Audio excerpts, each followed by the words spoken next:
3장 1절부터 우리 교독합니다. 1절부터 15절 상반절까지 먼저 읽죠. 자, 1절 먼저 읽겠습니다.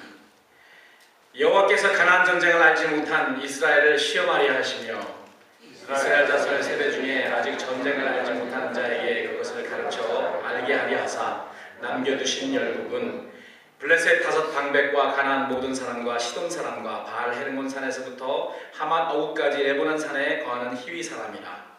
남겨두신 이 열국으로 이스라엘을 시험하사 여호와께서 모세로 그들의 열조에게 명하신 명령을 청종하나 알고자 하셨도다.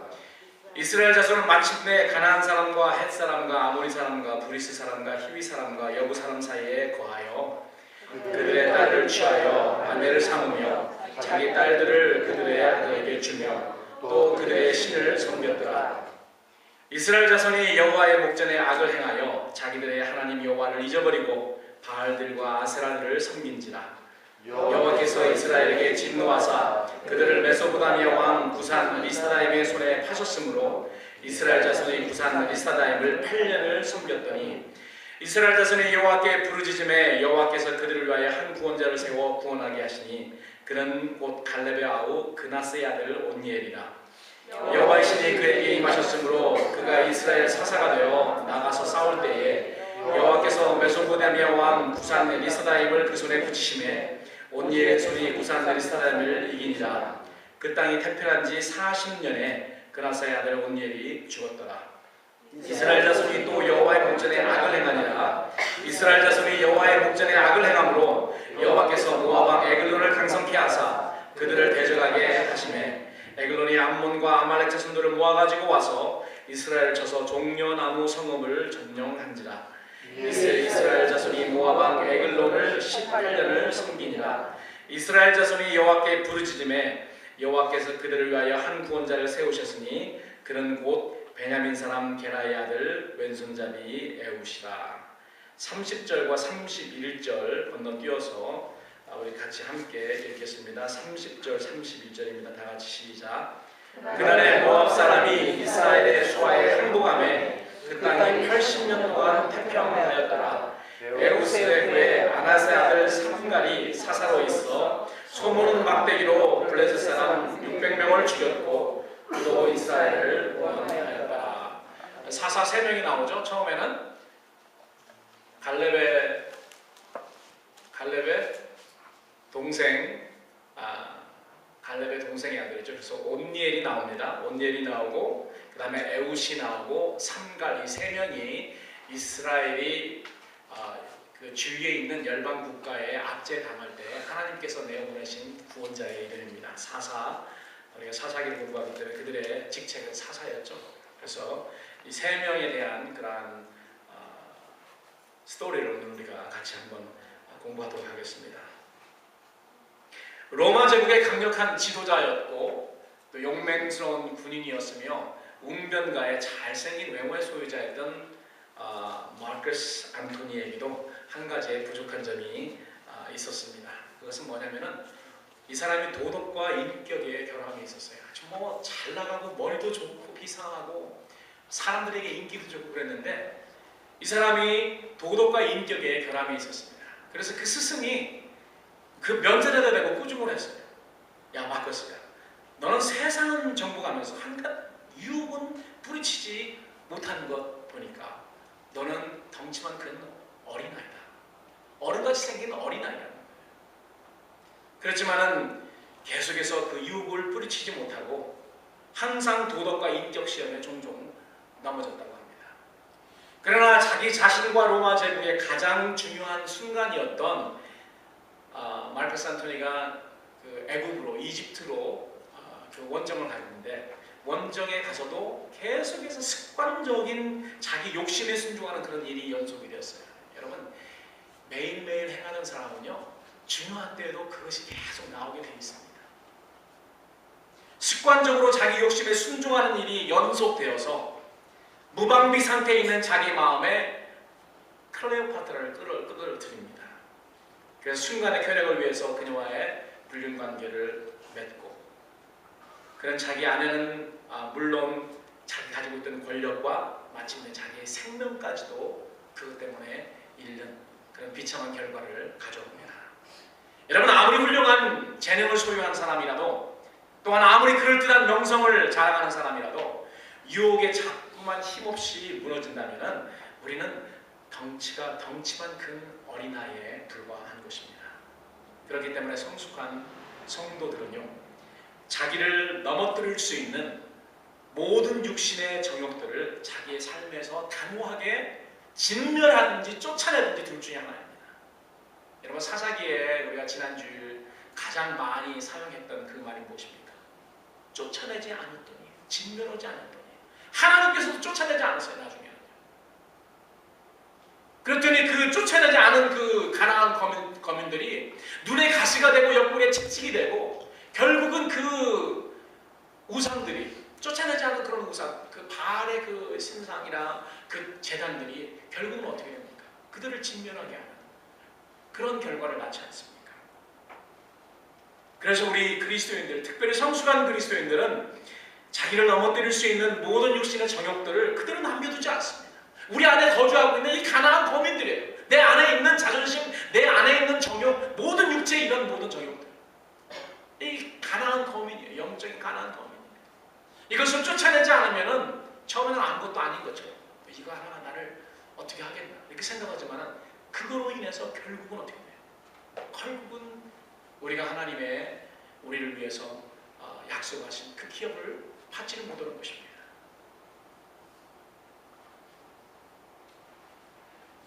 여호수아를 쫓아 약속의 땅에 들어온 이스라엘 자손들의 결정적인 실수가 바로 그 장애물들인 그 가나안 거민들을 쫓아내지 못하고, 하나님께서 명령해서 허물라고 한 그 바알과 아세라 그 제단을 허물지 못하고 그대로 두었기 때문에 결국은 그것이 올무가 되는 것입니다. 성도들에게 오는 모든 유혹은 여러분 기억하시기 바랍니다. 우리를 쓰러뜨리려고 하는 마귀가 가져오고 마귀가 그것을 줍니다. 유혹은 마귀가 줍니다. 그러나 마귀와 하여금 유혹할 수 있도록 허락하시고 시험하시는 분은 하나님이시라는 것을 우리는 알아야 됩니다. 그래서 똑같은 그런 거지만요, 그 마귀도 하나님의 일꾼으로 일을 합니다. 유혹을 해요. 그 사람 그 마귀의 목적은 우리를 쓰러뜨리는 거죠. 대신 하나님은 우리를 시험하시기 위함입니다. 자, 그러면 하나님께서 우리들을 왜 시험하시나? 하나님의 백성들을 왜 시험하시는지 오늘 본문에 잘 나와 있습니다. 여러분 1절, 2절을 보면은요, 하나님이 이렇게 말씀하십니다. 하나님이 가나안 전쟁을 알지 못하는 이스라엘 자손들에게 그 전쟁을 알게 하시려고 시험하셨다. 이렇게 기록이 되어 있습니다.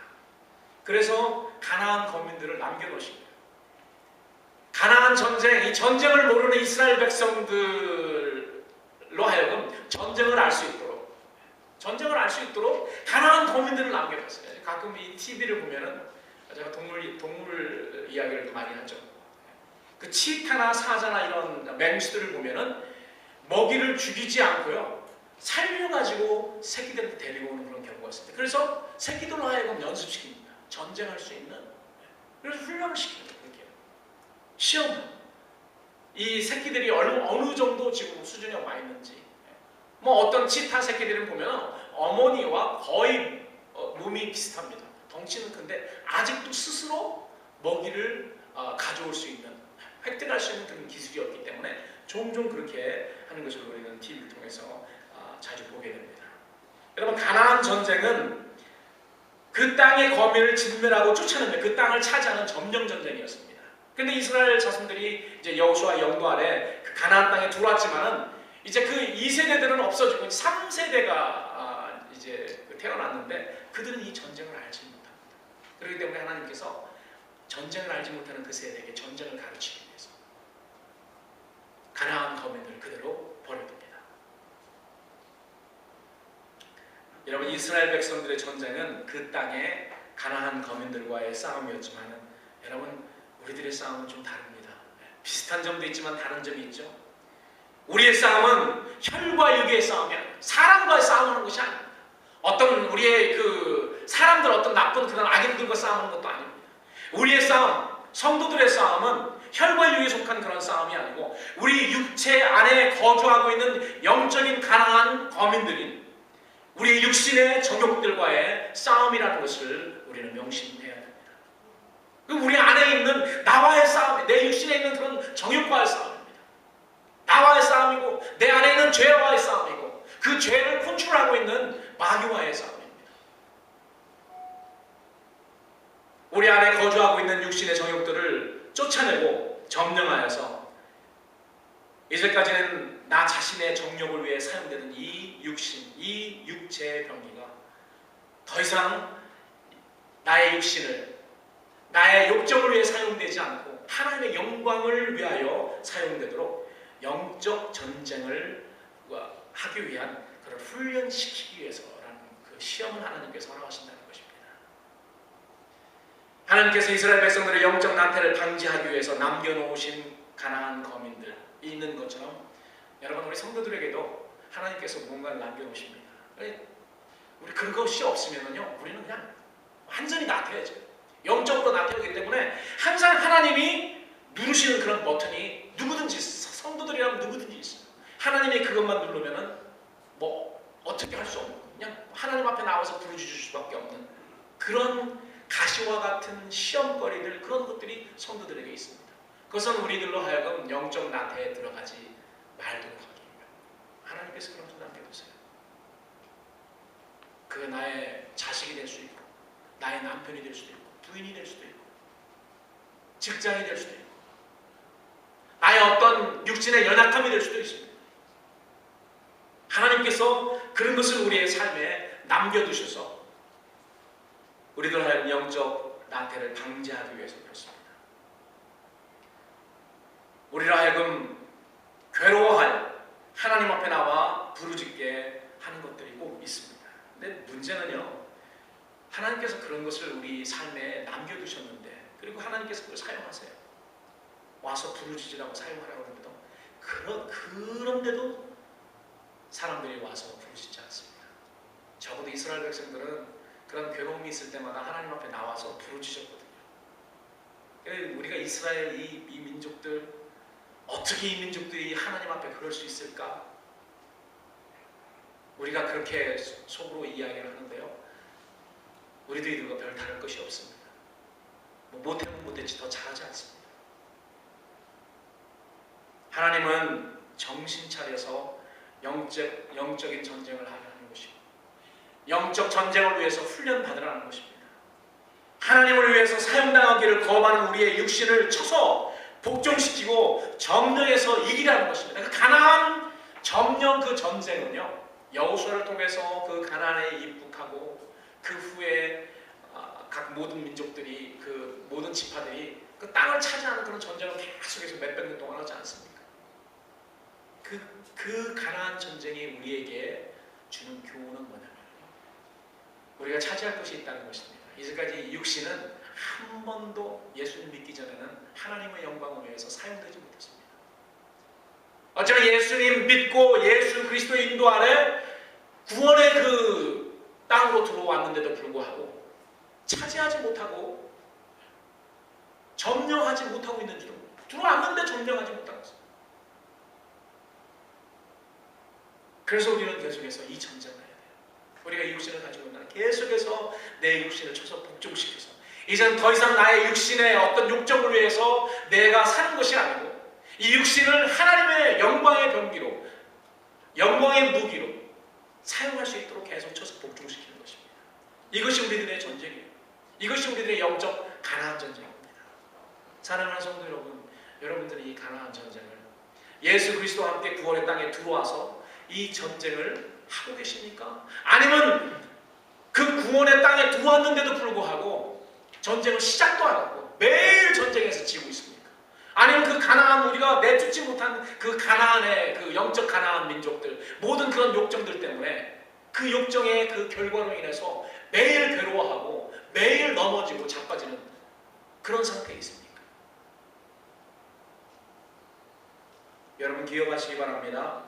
우리가 이 육신을 쳐서 복종시키고 이 육신을 점령하는 그런 자에게 하나님께서는 이 육신을 대신하여서 우리의 영원한 기업인 부활의 몸을 주시는 것입니다. 우리가 받을 영원한 그 기업이 있잖아요. 영생은 뭐냐면 우리가 부활의 몸을 입는 것입니다. 영원히 죽지 않는 그 부활의 몸, 썩는 이 몸이 아니에요. 그것이 하나님이 우리들에게 주신다고 말씀하신 기업 중에 가장 중요한, 가장 큰 기업입니다. 땅이잖아요. 우리 몸이잖아요. 이게 아니에요. 그런데 그것을 차지하는, 그 기업을 차지하고 점령하는 전쟁은 지금부터 시작하는 것입니다. 지금부터 시작해서 지금부터 나의 육신을 쳐서 복종시키는 거예요. 여러분, 우리가 그렇지 않으면, 쳐서 복종시키지 않으면 우리 육신은 자연스럽게 이 세상을 향해 있습니다. 이 세상의 욕정을 향해 있습니다. 이 세상을 의지하게 되어 있습니다.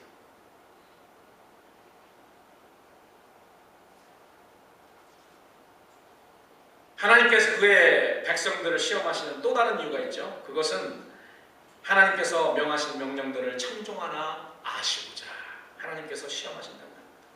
하나님께서 우리를 시험하셔서 우리가 그 시험에 합격을 하면은 무슨 말입니까?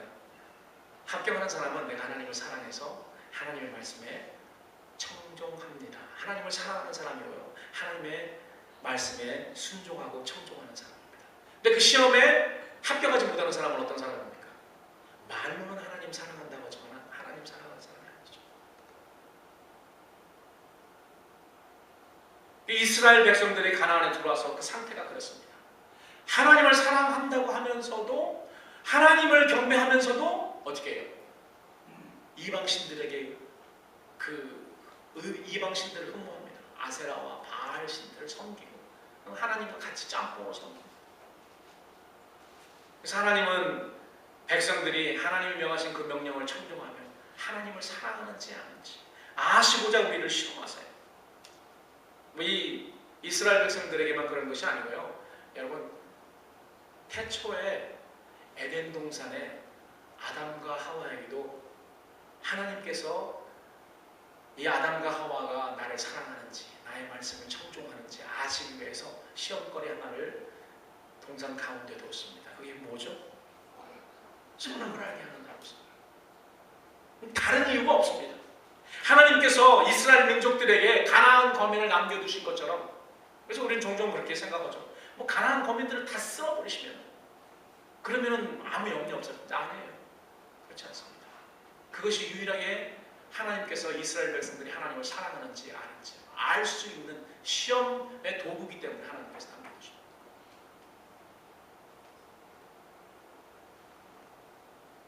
하나님께서 에덴 동산에서 아담과 하와가 하나님의 명령을 청종하는지 아시고자 선악을 알게 하는 나무를 동산 가운데 두신 것처럼 이스라엘 사람들을 시험하시기 위해서 그 거민들을 다 내어 쫓지 않고 남겨두시고 그 가나안 거민들을 사용하신 것입니다. 여러분, 사람들에게는 이런 그러한 가나안 거민 같은 그러한 거리들이 다 있습니다. 저도 이렇게 생각해보면은 물론 뭐 그게 사람이 될 수도 있고 상황이 될 수도 있고 나의 연약함이 될 수도 있고 그런데요. 보면은 항상 내 주위에는 그렇게 나를 괴롭히는 사람들이 항상 있어요. 그래서 어떤 때는 목회를 시작하면서부터 그랬습니다. 그래서 어떤 때는 속으로 기도하지 너무 괴로워가지고 좀 어떻게 좀 하나님 해주세요. 하나님이 제거해 주시는데요. 내가 이기지 못하면 하나님께서 다시 더 큰 거를 주시더라고요. 그래서 기도는 그렇게 하지 않고요. 제거해달라고 하지 않습니다. 내가 하나님이 허락하신 이 시험을 이길 수 있는, 패스할 수 있는 그런 능력을 주세요라고 기도하는 거지. 이 사람 골치 아파, 이런 상황 골치 아프니까 이거 다 제거해 주세요. 그렇지 않습니다. 제거하면은요 더 센 걸로 꼭 옵니다. 더 센 걸로 와요. 그렇기 때문에 제거해달라고 하지 말고 능히 이길 수 있도록 능력을 달라고 그렇게 이야기해요. 그렇게 하나님께 간구하세요. 하나님께서는 백성들을 시험하시려고 남겨두셨는데 백성들은 그 시험을 패스하지 못합니다. 그런데 이스라엘 백성들이 시험을 통과하지 못한 이유와 그거에 대한 결과가 있어요. 여러분, 우리가 이 말씀에 집중을 해야 되는 이유가 우리도 만약에 이렇게 한다면은 이스라엘 백성들이 하나님이 주신 그 시험을 통과하지 못한 것처럼 우리도 통과하지 못할 수 있다는 것입니다. 본문 5절을 보면은 이스라엘 자손들이 하나님께서 약속하신 가나안 땅에 들어와서 그곳에 거하는 가나안 족속들을 진멸하거나 쫓아내지 못하고, 이 5절에 보니까 마침내라는 그런 단어가 있습니다. 여러분 보십니까? 5절에 이스라엘 자손은 마침내 어떻게 됐다고요? 마침내 가나안 사람과 헷 사람과 아모리 사람과 이 이방인들과 어떻게 됩니까? 같이 동거하게 됩니다. 같이 살게 돼요. 이게 문제예요. 남겨뒀으니까요. 결국은 같이 살게 됩니다. 같이 사는 것이 아니고 이제는 어떻게 해요? 혼합하게 살죠. 이방 여인들을 자기 아내로 취하고 또 자기 딸들을 이방 남자들에게 주고 혼합이 됩니다. 자녀들이 태어나요. 백성들이 하나님이 주시는 그 시험을 통과하지 못한 이유가 뭐냐면은 이방인들 사이에 거하며 그들과 혼합했기 때문에 그렇습니다. 여러분, 무슨 어떤 그런 저는 어떤 무슨 결혼 상담을 지금 하자고 하는 건 아니지만요. 여러분 기억하시기 바랍니다.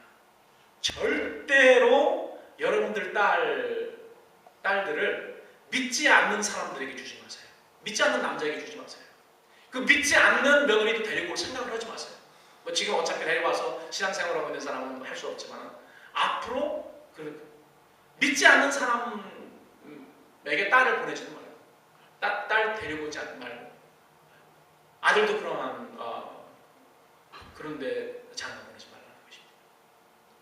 그 이유는요, 그대로 이제까지 부모에게 배우고 믿지 않는 그러한 사람들이 한 그 모든 것들을 다 가지고 들어와요. 다 가지고 들어오기 때문에 그래요. 여러분, 우리가 믿음으로 어렸을 때부터 하나님의 말씀으로 양육받던 사람들이 합쳐가지고 사는 것도 쉽지 않은데요. 여러분, 믿지 않는 그런 사람들 딸들과 아들을 데리고 와서 이렇게 맺어주는 거는요, 간혹 잘 되는 그런 경우도 있지만은 여러분, 하나님께서 이 가나안 민족들과 이스라엘 민족들이 같이 살면서 혼합되는 것을 염려했던 것처럼 우리는 그렇게 염려해야 돼요. 마침내 가나안 족속들을 진멸을 하고 쫓아내라고 했는데요. 쫓아내지 못했기 때문에 끝내는 어떻게 돼요? 그들과 함께 살게 되고 그들과 함께 혼합되어 버렸습니다. 마침내라는 단어가 바로 끝내는 이라는 그런 거예요. 그렇게 하지 말라고 그러는데 그렇게 시켰기 때문에 항상 좋지 않은 그런 결과가 나와요. 가정이 힘들고 어렵고 우리 안에서 모든 우리의 욕정들을 다 쫓아내고 진멸하라고 항상 하나님의 말씀을 통해서 이야기하는데도 계속 이거는 안 돼. 이거는 가지고 있어야 돼. 내가 필요해. 내가 부려야 돼. 이스라엘 사람들이 가나안 민족들 종 부리려고 남겨뒀잖아요. 가나안 민족들. 나이가 이건 사용해야 돼. 내가 부려야 돼. 이거 없으면 나는 내 자존심은 다 무너져. 이거는 어떻게 이거 없이 살라는 거예요. 남겨둡니다. 남겨두면 나중에 올무가 돼서 우리의 발목을 잡고 우리의 옆구리를 찌르고 우리 눈에 가시를 찌르게 되는 것입니다. 그런데 하나님의 명령을 어긴 불순종의 결과는 거기서 끝나지 않습니다. 그들과 함께 거하다 보니까 자연히 이스라엘 자손들이 이방 민족의 딸들을 취하여서 자기 아내를 삼게 되고요, 자기 딸들을 그들의 아들에게 주게 됩니다. 또 더 두려운 것은 이방인들과 혼합하고 혼혈하다 보니까 하나님만 섬겨야 될 이스라엘 자손들이 이방신들도 함께 섬기게 되었다는 것입니다. 결국은 어떻게 돼요? 함께 섬기다가 나중에 이제 하나님을 잊어버리고 이방신들 다 섬깁니다. 여러분, 세상을 사랑하지 말고 세상을 의지하지 말고 세상을 흠모하지 말고 세상의 마음을 뺏기지 말라고 하는데도 우리는 계속해서 세상을 살기 때문에 세상을 의지하게 되죠. 세상에 있는 돈과 힘과 지식과 이런 모든 하나님을 의지하지 않고 이런 것들을 의지합니다. 이런 것 의지하고 우리가 살아요. 이거 없으면 죽어요. 하나님 없이는 살아도 이거 없이는 죽습니다. 그런 사람들이 굉장히 많죠. 그리고 어떤 대다수의 우리는 하나님과 세상을 같이 섬기고 같이 흠모합니다.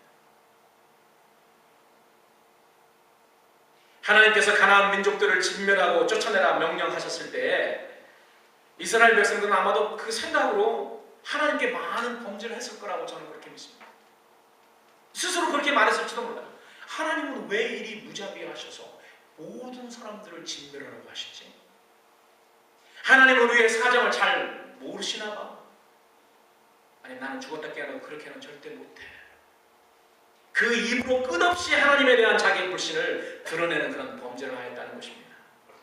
여러분, 불신이 무서운 것은요, 불신은 불순종을 낳습니다. 불순종을 낳습니다. 불순종이라는 그런 죄를 낳습니다. 그리고 그 불순종이 장성하면 무엇을 낳겠습니까? 사망을 낳아요. 사망.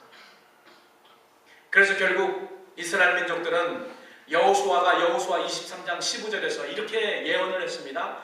필령은 너희 하나님 여호와께서 너희들에게 주신 이 아름다운 땅에서 너희들이 멸절하리라. 여호수아는 그걸 바라봤나 봐요. 결국 어떻게 됐습니까? 여호수아와 함께 가나안 땅에 하나님이 약속하신 젖과 꿀이 흐르는 가나안 땅에 들어온 이스라엘 민족들이 그 땅에서 1000년도 살지 못하고 다 멸절돼요. 아수르에게 망하고 바벨론에게 당하고. 그냥 하나님이 다윗 임금과 맺은 그런 언약 때문에 그냥 구루터기만 그냥 연명해서 유다 사람만 연명하고 가다가 예수님이 태어나시고 거기서 끝난 것입니다. 그 유다 민족의 특별한 건 거기서 끝났어요. 예수님이 태어나셔서 거기서 끝난 것입니다. 지금 어떤 신학자들은 이스라엘 민족이 지금도 월등하고 지금도 특별하다고 생각하는데 그렇지 않습니다. 지금은 이스라엘이나 이방 사람들이 하나님이 다 똑같이 보습니다. 더 어드밴티지도 없고 디스어밴티지도 없습니다. 그들이 구약시대 때는 하나님께서 택하여서 메시아를 오시게 해야 될 그러한 육신의 조상이었기 때문에 하나님께서 그 도구로 사용하신 것입니다.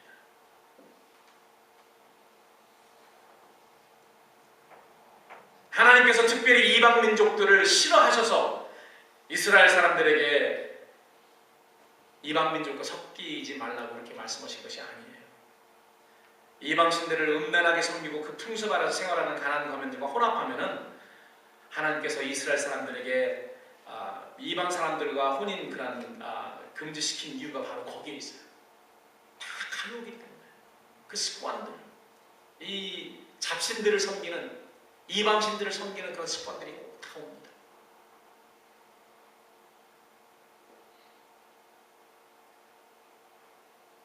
하나님의 명령은 처음에는 다소 이해가 되지 않을 때도 있습니다. 그렇죠? 하나님께서 가가지고 남녀노소 모든 짐승들 할 것 없이 다 멸절시키고 진멸하고 다 쫓으라고 그랬는데요. 어떤 때는 하나님 왜 이렇게 무시하시지? 하나님 왜 이렇게 저렇게 모든 사람들을 다 죽이라고 하시죠? 이해가 되지 않습니다. 우리들에게 하시는 그런 명령도 이해가 되지 않는 그런 명령들이 있죠.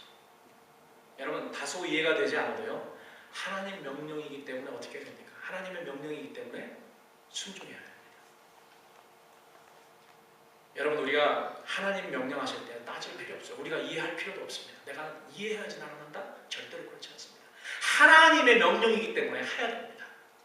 여러분, 우리가 가진 머리는요, 유한적인 머리예요. We are limited. 우리는 유한적인 머리예요. 유한적인 머리로 무한하신 하나님의 그 뜻과 하나님의 계획을 우리가 어떻게 이해할 수 있냐고요. 가끔 하나님이 이해하게 그렇게 알려주시는 때도 있지만 모든 것을 우리가 다 알 수가 없습니다. 그저 우리는 자녀들에게 제일 좋은 것을 주시는 하나님이시라는 것을 믿는 믿음으로 하나님의 모든 말씀을 순종해야 됩니다. 따질 필요도 없고 우리가 이해할 필요도 없습니다. 하나님을 잊어버리고 이방신들을 섬겼기 때문에 이스라엘 백성들은 하나님의 시험, 하나님의 허락하신 그 시험을 이기지 못합니다. 패스하지 못하죠. 끝내는 하나님을 잊어버리고 이방신들을 섬기게 됩니다. 처음부터 그렇게 하지는 않았겠죠. 하나님과 이방신들을 같이 섬겼겠죠. 여러분 한번 생각해 보세요. 하나님의 입장에서 한번 생각해 보자. 하나님의 입장에서 하나님과 이방신을 동시에 섬기는 것이 더 하나님을 보시기에 진노하겠습니까? 아니면 하나님 모르고 그냥 다른 신을 섬기는 것이 하나님 입장에서 더 진노하는 것이겠습니까? 이 삼각관계잖아요. 양다리 거치는 거라고요. 그죠? 하나님과 이방신을 같이 섬기는 것은 양다리고요. 삼각관계입니다. 이 치정관계에 피 튀기는 일들이 많이 있죠. 삼각관계. 왜? 그거 알면 막 진노하잖아요. 분노합니다. 차라리 그냥 떠나가서 다른 사람과 있는 거는 뭐 그리 저기 하지 않은데, 나를 흠모하고 나를 사랑한다고 하면서 다른 사람 양다리 거쳐서 하는 거는 우리가 볼 수가 없잖아요. 하나님 맨 처음에 이스라엘 백성들이 그랬습니다. 이방신과 하나님을 같이 섬겼어요. 그러니까 하나님이 진노하셨어요. 결국은 하나님을 잊고 이방신들에게 다 갑니다. 결과가 무엇입니까? 하나님이 진노하셔서 8절에 보니까 하나님이 진노하셔서 이스라엘 백성들을 열방 국가에 파셨습니다. 파시고 그 왕들을 섬기게 했다. 메소포타미아 왕 구산 미사다임에게 백성들을 넘겨서 8년간 이 민족과 이 왕에게 압제의 괴로움을 당합니다. 뭐 농사 진 거 제일 좋은 거는 다 거기다 갖다 바쳐야 되죠. 조금만 뭐 덜 가져오면 압제당하죠.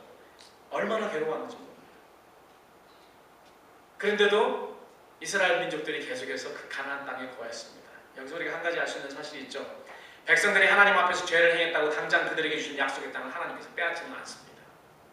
그러나 이방 국가 임금에게 넘겨져 압제당하고 추수한 곡물의 많은 부분과 좋은 것들을 조공으로 수도 없이 바치고 여러 가지 횡포도 당하도록 하셨던 것입니다.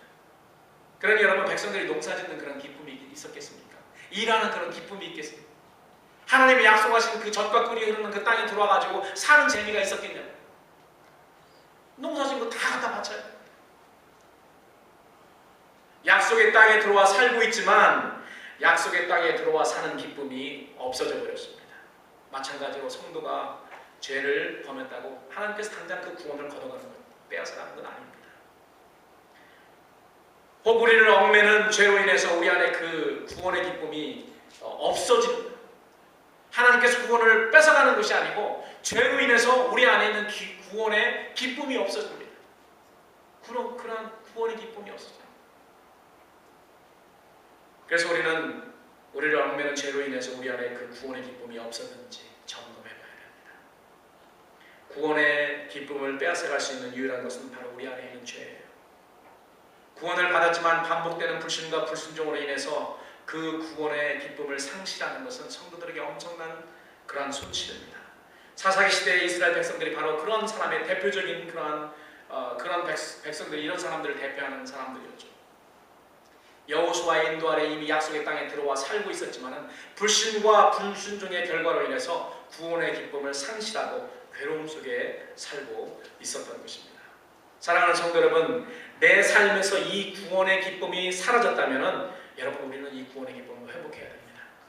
예배에 더 이상 기쁨이 없고 그냥 와서 그냥 주일날 찝찝하니까 안 가자니 그렇고 뭐 라디오 듣고 있자니 그렇고 그런 의미로 해가지고 습관적으로 만약에 나오는데 뭐 예배의 그런 감동과 예배의 그런 기쁨과 하나님의 성도들을 보는 그런 기쁨이나 하나님의 말씀을 듣는 기쁨이나 기대나 이런 모든 것이 다 없어졌다면, 그런 구원의 기쁨이 없어졌다면 여러분, 우리는 우리 스스로 한번 점검해야 됩니다. 무엇이 우리의 구원의 기쁨을 앗아갔는지. 그리고 우리는 구원의 기쁨을 회복해야 됩니다.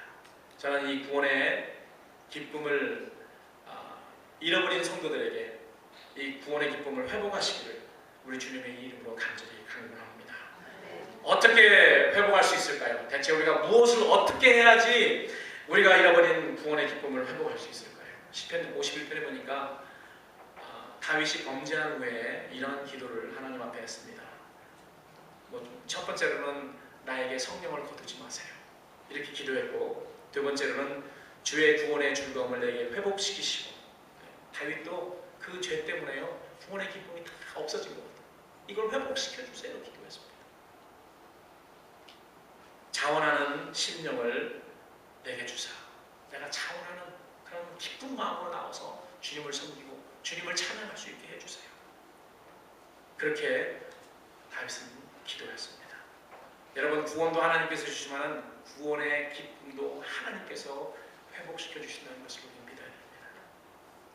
그런데 구원의 기쁨이 회복되어야 될 사람들이요, 더더욱 기도하지 않습니다. 이게 참 큰 문제죠. 더더욱 기도하죠. 그래도 이스라엘 백성들은 그런 상황에서 하나님께 나와서 부르짖었습니다. 왜 부르짖은지 아세요, 여러분? 백성들이 왜 부르짖었습니까? 하나님의 크신 뜻을 깨달아서 이들이 와서 하나님 앞에 부르짖었을까요? 아닙니다. 하나님과 바알 사이에 자기들이 양다리 거쳤던 것을 뉘우치고 회개하는 마음으로 와서 하나님 앞에 부르짖었을까요? 그것도 아닙니다. 이스라엘 백성들이 하나님 앞에 나와서 부르짖은 이유는 단 한 가지인데요. 지금 메소포타미아 임금의 횡포로 인해서 자기에게 닥친 고난과 고통으로 인해 그 고통 때문에 그것이 괴로워서 하나님 앞에 나와서 부르짖었습니다. 제가 이렇게 생각해봤어요.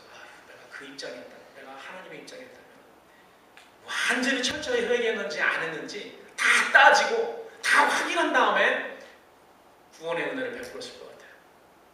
하나님은요, 우리 사람보다 훨씬 긍휼이 풍성하신 분이십니다. 자비가 풍성하신 분이세요. 뭐 회개하는 마음도 아니고 자기 괴로워서 너무 괴로우니까 나와서 하나님 앞에 부르짖었는데도 불구하고 하나님은 불쌍해서 그 자녀들, 그 백성들이 불쌍해서 구원의 사사, 구원자들을 세우시고 그들에게 보내십니다. 역시 하나님은 에레미야가 이야기한 것처럼 여호와 하나님은 자비와 긍휼이 무궁하십니다. 비록 자기 고통 하나 때문에 이기적으로 하나님께 나와서 부르짖는 백성들이라 할지라도 그들을 긍휼히 여기시고 구원자를 보내신 것입니다. 우리도 이기적으로 나와서 하나님께 부르짖어서 우리의 괴로움을 모면하라는 그런 말이 아닙니다. 그렇게 해도 하나님께서 구원해 주십니다. 우리가 철저한 그런 회개로 하나님 앞에 나와서면 여러분, 우리의 길을 하나님께서 왜 형통하게 안 해주시겠습니까? 하나님은 백성들을 위해서 구원자를 보내시는 하나님이십니다. 고난과 고통은 백성들로 하여금 여호와께 부르짖도록 합니다. 하나님께서 그것을 잘 아십니다. 우리 삶에 어떤 식으로도 여러분 고난과 고통이 옵니다. 올 때는 어떻게 합니까? 올 때는 어떻게 해요? 하나님께서 하나님 앞에 나와서 부르시자는 그러한 시도로 우리는 받아들여야 됩니다. 물론 그렇지 않을 수도 있습니다. 그렇지 않을 수도 있습니다. 그러나 우리 앞에 고난과 고통이 당하면은 그냥 믿는 사람들, 하나님을 경외하는 사람은 하나님 앞에 내가 나와서 부르짖으라는 그런 시도는 무조건 하나님 앞에 나와요. 여러분, 다르게 해석하지 마세요. 저는 그냥 무조건 하나님께 부르짖으라는 그런 신호라고 그렇게 생각합니다. 여러분들 그렇게 여기시면 하나님께 와서 무릎 꿇으세요. 어떤 사람들은 하나님께서 나를 욥처럼 정금같이 연단하시기 위해서 그러신다라고 생각하고 굳건히 인내하고 참고 있는 그런 사람들도 있습니다. 그러나 여러분, 욥이 어떻게 정금같이 연단됐습니까? 하나님 앞에 끌어엎드려서 끊임없이 하나님과 기도의 대화를 통해서 그렇게 정금같이 연단된 거 아닙니까? 그냥 인내하고 참았다고 연단된 것이 아닙니다. 이 욥기서를 보면 하나님 앞에 나와서 계속해서 하나님과 대화하고 하나님 앞에 꿇어서 기도의 대화를 합니다. 그러는 중에 연단된 거고 깨닫게 된 것이에요. 그래서 우리는 어떤 식으로든지 하나님 앞에 나와서 부르짖어야 됩니다. 이스라엘 백성들도 자기들이 괴로우니까 부르짖었습니다.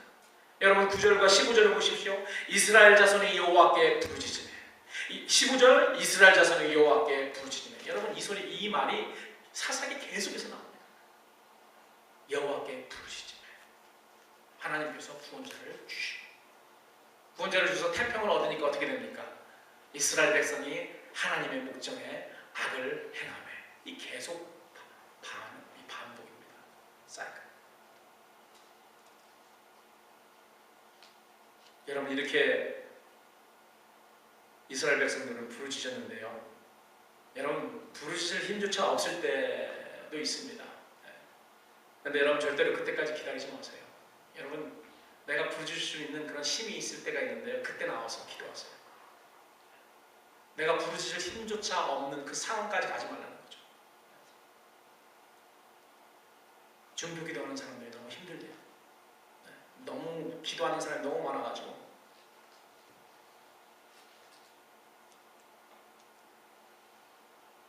부르짖는 백성을 위해서 하나님은 구원자를 세우셨습니다. 그래서 사사들을 보냅니다. 한동안 태평합니다. 온니엘을 통해서 40년간, 에웃을 통해서 또 18년간 계속해서 이렇게 하나님께서 구원자를 보내십니다. 우리들은 이스라엘 사람들과 정말 유사한 점이 많은 것 같아요. 하나님께서 이스라엘 자손들에게 고통과 고난을 허락하신 근본적인 그런 이유가 있죠. 하나님과 이 세상을 함께 섬기지 말라고 했는데 이스라엘 백성들은 불순종하여서 하나님도 흠모하고 이 세상도 흠모하며 하나님도 의지하고 이 세상의 돈이나 권력이나 지식이나 내 힘을 의지합니다. 그런데 고통이 오니까 자기가 괴로워서 하나님께 부르짖습니다. 긍휼하신 하나님은 백성들이 괴로워하는데 부르짖으니까 구원자를 보내서 해결해 주십니다. 그런데 그들이 근본적인 회개가 없었기 때문에, 깊은 그런 회개가 없었기 때문에 하나님께서 어려움과 고통을 해결해 주시면 언제 그랬느냐 다시 돌아갑니다. 이스라엘 자손이 또 여호와의 목전에 악을 행하니라. 이 구절이요 사사기에 계속해서 나옵니다. 그럼 하나님께서 또 그 백성들을 치리하는 자에게 넘기십니다. 백성들이 괴로우니까 또 하나님께 부르짖고. 그래서 이 400년 사사기 시대는요 암흑 시대입니다. 계속 사람들.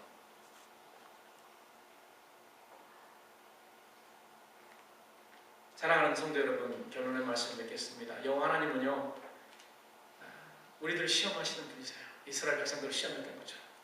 전쟁을 가르쳐 알게 하시고 또 전쟁에 이길 수 있도록 하시는 분이십니다.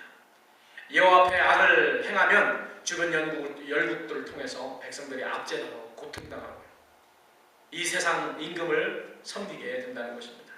또 고난과 고통은 하나님 백성들로 하여금 여호와 하나님께 부르짖게 됩니다. 고난과 고통을 당하면서도 하나님께 부르짖어서 기도하지 않는 자들은 하나님의 백성들이라고 말할 수 없죠. 이스라엘 백성들은 그래도 그런 상황 속에서도 하나님 앞에 나왔습니다. 여러분, 고난과 고통이 오면 하나님 앞에 제발 좀 나와서 엎드시기 바랍니다. 부르짖으시기 바랍니다. 우리가 하나님께 전심으로 부르짖어서 기도하면 하나님께서 우리를 긍휼히 여기사 구원자를 세우시고 그 구원자를 통해서 승리하며 형통하고 태평할 수 있다는 것입니다. 그래서 이 사사들은 예수님의 그림자입니다. 이 사사들은 어떤 때는 40년간, 18년간, 짧게는 2년, 3년 동안 이렇게 하나님께서 구원을 주셨지만 여러분들이 하나님 앞에서 진심으로 회개하고 하나님만 우리가 섬긴다면 하나님이 예수 그리스도를 통해서 영원한 구원, 영원한 태평, 영원한 형통을 주신다는 것입니다.